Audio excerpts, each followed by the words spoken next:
Bismillahirrahmanirrahim. Lakukan sesuatu yang beresiko, tetapi yang diridhoi Allah ya. Karena kalau beresiko nggak diridhoi Allah kan bahaya. Nggak ada akad berarti dengan Allah. Sesuatu yang beresiko tapi diridhoi Allah. Saya pernah ngebuktiin itu berkali-kali. Menikah. Kok beresiko Ustaz? Nggak punya modal nikahnya. Kan standar pertanyaan paling mainstream tuh kalau mau nikah apa? Dari calon mertua. Kerjanya apa gitu kan ya? Paling mainstream tuh. Kalau saya ditanya kerjanya apa?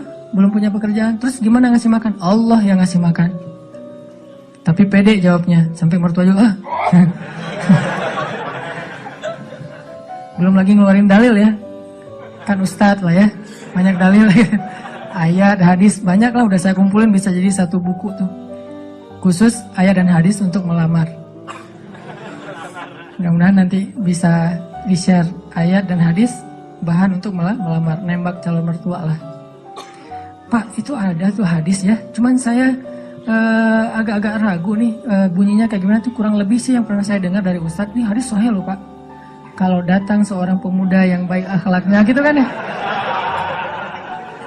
jangan ditolak. Itu saya pernah dengar, Bapak pernah dengar? Pernah sih. Nah gimana Pak? Saya beres langsung urusan. Masa dia mau nolak hadis kan ya? Ingkar sunnah tuh udah jadinya bahaya. Duh jangan pakai hadis deh dan segala macam. Nggak mungkin dia ngomong kayak gitu. Nikah tuh nggak punya modal tapi ya bismillah aja lah, gambling kan. Masa saya mau taat kepada Allah dibiarin telantar kan gak mungkin. Kan menikah itu untuk taat kepada Allah kan. Gua hawa nafsu, emang hawa nafsu. Masa nikah gak pakai hawa nafsu? Ini ada yang keliru di masyarakat kita. Katanya gak boleh menikah karena hawa nafsu. Bukankah nikah itu adalah solusi buat hawa nafsu? Oh nikah gak karena Allah tuh, karena nafsu. Gak berbenturan dua hal ini. Tapi kalau dia menikah karena hawa nafsu dan ingin menghalalkan dengan terhormat hawa nafsu itu namanya karena Allah. Nggak ada cerita karena Allah berarti nggak melibatkan hawa nafsu. Nggak kayak gitu sih bahasanya. Kenapa kamu menikah? Karena saya pengen menyalurkan kebutuhan biologis saya secara halal. Wah, nggak karena Allah nih, nafsu nih. Emang nafsu, emang kenapa? Bukankah Allah mengatakan litaskunu ilaiha? Apa arti litaskunu ilaiha? Supaya tenang, supaya jadi nyaman, gejolak di dalam diri kalian dengan cara kepadanya. Itu bahasa. Dan di Al-Mu'minun juga dikatakan walladzina hum li furujihim hafizun. Kalau nggak bisa hafizun, maka dia salurkan. Gimana cara nyalurinnya? Dua. Illa ala azwajihim. Yang kedua nggak usah dibahas. Yang satu aja. Illa ala azwajihim, kepada istri mereka. Bukan istri mereka, istri-istri mereka.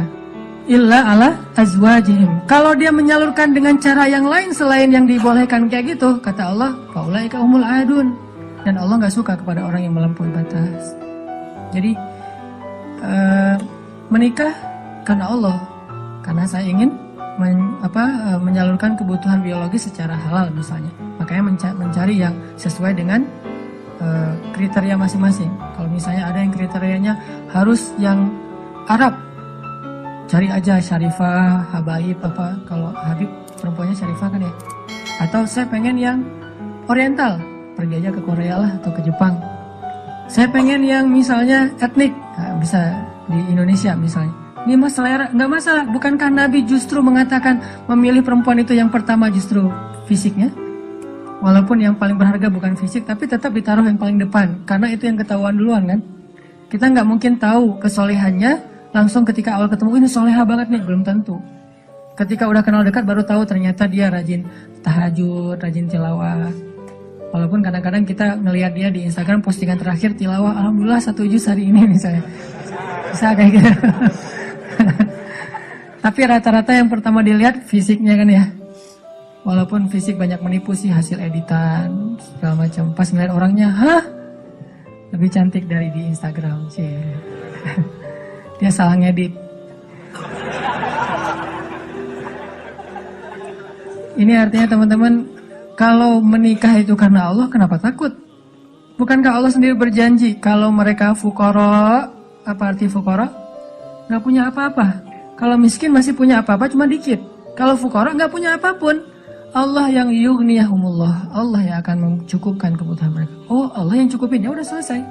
Nikah, datang, yuk nikah yuk. Nggak gitu sih caranya.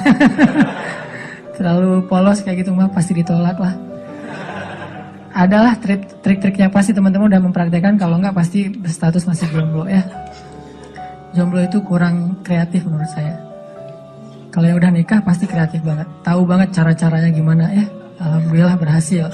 Setidaknya untuk dia berhasil setelah puluhan orang yang gagal misalnya. Kalau yang jomblo nih kayaknya harus latihan nih, belajar kepada yang udah nikah, nanti di kantor sambil istirahat sharing deh. Gimana dulu lu nembak calon istri? Gitu aja. Gimana gitu aja, tahajud dulu. Ya Allah yang membolak-balikan hati. Hati dia memang ada di dalam tubuhnya, tapi pemiliknya bukan dia, tapi Engkau ya Allah. Setahu saya nih, dia kayaknya hatinya ke si fulan. Dah saya mah gak bisa kecuali dia. Ya Allah, ya Allah, ya Allah. Akhirnya berhasil. Dan saya ngebuktiin itu banget. Saya sering bilang, saya itu bukan tipe istri saya loh. Sangat bukan tipe istri saya. Ada 4 hal yang pantang buat istri saya. 4-4-nya ada di saya. Subhanallah. Kok bisa berhasil? Ustaz.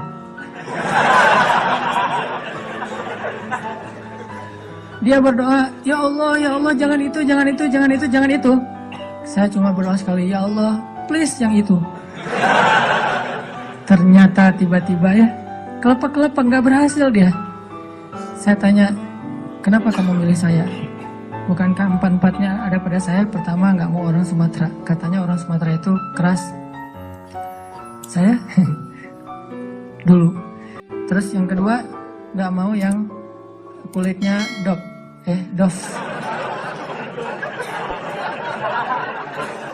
Kebanyakan ke pantai misalnya. Saya nyebutnya nggak dof sih, nyebutnya eksotis gitu. Ketiga, nggak mau yang berewokan. Nggak usah tanya kenapa. Keempat, nggak mau anak pesantren. Ini juga nggak tahu kenapa nih. 4-4-nya ada di saya nih. Ya Allah, please jangan itu. Ya Allah, saya pengennya itu. Kuat-kuatan doa. Ternyata doa saya lebih diijabah. Tadi kan, Ustaz. Pas ketemu sama dia, kenapa kamu mau sama saya? Padahal 4-4-nya ada di saya. Karena kamu punya yang kelima. Apa? Hati kamu. Nggak gitu sih ngomongnya. Yang jujurnya bukan itu mah versi jaim ya. Kalau versi jujurnya, kenapa? Karena kamu pelet gitu ya. Peletnya pakai apa? Pakai Al-Quran. Begitu ketemu, Bismillahirrahmanirrahim. Ria-ria dikit lah.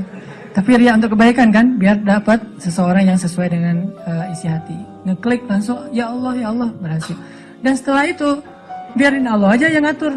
Mau kerja apa, mau tinggal di mana. Ternyata alhamdulillah saya ngerasain justru rezeki itu Allah mudahin setelah menikah.